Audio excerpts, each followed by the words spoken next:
आने वाले 2024 और 25 के चुनाव की चर्चा जब भी शुरू होती है तो दो बातें बहुत मजबूती से कही जाती हैं। एक 2020 के चुनाव की जो बिहार में हुई थी, बिहार विधानसभा के चुनाव, और दूसरी 2014 के चुनाव की जो नरेंद्र मोदी को प्रधानमंत्री बनाने के लिए लड़ी गई थी भाजपा के द्वारा।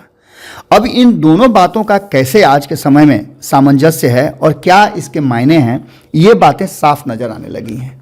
आपको पता है कि 2020 के चुनाव में तेजस्वी यादव ने मुद्दा पर आधारित चुनाव लड़ने का घोषणा किया था। उन्होंने कहा था कि यदि उनकी सरकार बनती है तो 10 लाख लोगों को पहली कलम से पहली कैबिनेट में वो सरकारी नौकरी देंगे।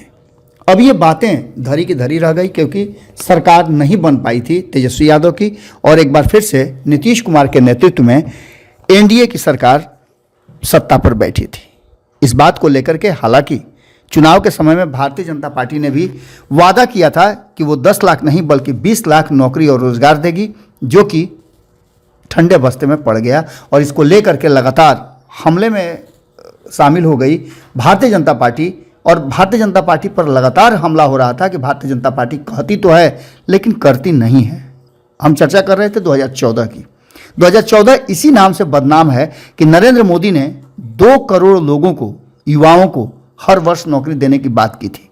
आज 9 साल लगभग हो गए हैं सरकार के, लेकिन अभी तक उस कोटे का 20% भी पूरा नहीं हुआ है। इसको लेकर के हमेशा केंद्र सरकार घिरती रहती है, और जब जब इन बातों का सवाल खड़ा किया जाता है तो कहा जाता है केंद्र सरकार और भारतीय जनता पार्टी के नेताओं के द्वारा, खुद अमित शाह जो एक दिन पहले बिहार दौरा करने आए थे, उन्होंने ही कहा था कि ये तो जुमला था।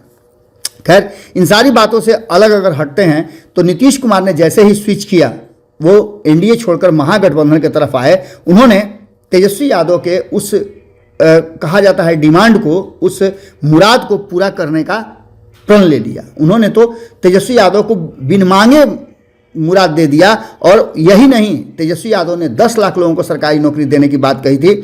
नीतीश कुमार ने 20 लाख बढ़ा करके नौकरी और रोजगार कर दिया। इस काम में सरकार लगातार लगी हुई है। उद्योग विभाग ने भी कई ऐसी योजनाएं निकाली हैं जिन योजनाओं से युवा एंटरप्रेन्योर बन करके अपना रोजगार शुरू कर सकते हैं और लोगों को रोजगार दे भी सकते हैं।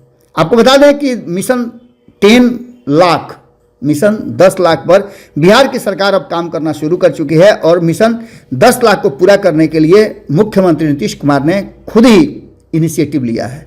मुख्यमंत्री के कहे के मुताबिक बीपीएससी को नया स्टाफ मिल सकता है जिसकी कमी है और जिसके कारण समस्याएं हो रही हैं। जो खाली पद हैं बीपीएससी में उसको भरे जाएंगे, और उसके साथ साथ बीपीएससी में 45,892 पदों की पर नियुक्ति की प्रक्रिया पूरी करने के लिए सारी तैयारियां कर ली गई हैं। आपको बता दें कि उसके साथ साथ नीतीश कुमार ने खुद कहा है कि नया टास्क इन सबको मिलेगा और उसका साधन बढ़ा करके काम बढ़ाने का विचार किया जा रहा है। फिलहाल सदस्य और स्टाफ के खाली पदों को भरने की तैयारी है। बीपीएससी के 6 में से 3 सदस्यों का पद खाली है, जिसको अभी तत्काल भरा जाएगा, और काम को सुचारू करते हुए नौकरी और रोजगार की जो संभावनाएं हैं उसको और बेहतर की जाएगी। बीपीएससी के अध्यक्ष के साथ सदस्यों की संख्या 6 है। अभी 3 ही सदस्य हैं मुख्यमंत्री का, तो यहां तक कहना है कि बीपीएससी के सदस्यों की संख्या बढ़ाकर उन्हें अन्य कार्यों की जिम्मेदारी दी जा सकती है। दरअसल महागठबंधन की सरकार ने 10 लाख नौकरी देने का वादा किया था, और ये खुले मन से नीतीश कुमार ने स्वीकार किया था। अब उस दिशा में सरकार आगे बढ़ गई है।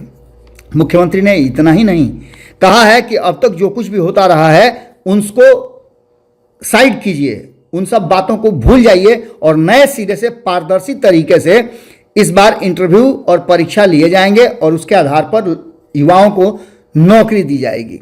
मुख्यमंत्री नीतीश कुमार ने बीपीएससी के इंटरव्यू में भी पूरी पारदर्शिता बरतने की बात कही है। उन्होंने कहा है कि लिखित परीक्षा से ज़्यादा नंबर पाने वाले को इंटरव्यू में रियायत देने की बात भी कही है। उनका कहना था कि इंटरव्यू में शामिल होने वाले अभ्यर्थियों का मूल्यांकन पारदर्शी और बेहतर तरीके से होना चाहिए, ताकि किसी तरह की कोई शिकायत न हो और आरोप न लगे। इन सारी बातों को लेकर के, साक्षात्कार से लेकर के परीक्षा तक की सारी व्यवस्था को लेकर नीतीश कुमार ने इनिशिएटिव लिया है। और आपको बता दें कि ये कहीं ना कहीं पूरी तरह से एक अलग व्यवस्था के तहत सब कुछ देख रहा है मिशन बिहार को लेकर के, और मिशन बिहार से 2024 और 25 के लड़ाई को अपने पाले में करने के लिए नीतीश ने एक झटके में तेजस्वी की मुराद पूरी कर दी है। अगर बता दें कि 10 लाख नौकरी पक्की मान के चला जाए तो बिहार में एक नए सिरे से एक नई बात और नई पहल वादों के साथ पूरा करने की शुरुआत होगी, जो आने वाले 2024 और 25 के चुनाव में नीतीश कुमार और तेजस्वी यादव को बेहतर पोजीशन दे सकती है और भारतीय जनता पार्टी की बेचैनी बढ़ा सकती है। जुड़े रहिए भारत लाइव के साथ, अगली खबर में जल्दी ही मुलाकात होगी। बहुत बहुत धन्यवाद। अगर ये वीडियो पसंद आई और वह बिहार के राजनीति और बिहारियत से सरोकार रखेनी तो सब्सक्राइब बटन दबा के चैनल के सब्सक्राइब कर ली। ओजे एगो घंटी बा, ओकरा बटन दबा देला से कुल सटीक और मारक खबर रुआ मुफ्त में मिल जाई। अगर रुआ पत्रकारिता के हमनी के नया प्रयोग में सहयोग कर चाहतानी तो ज्वाइन बटन दबा दी। पेटीएम नंबर नोट कर ली 9386816700। धन्यवाद।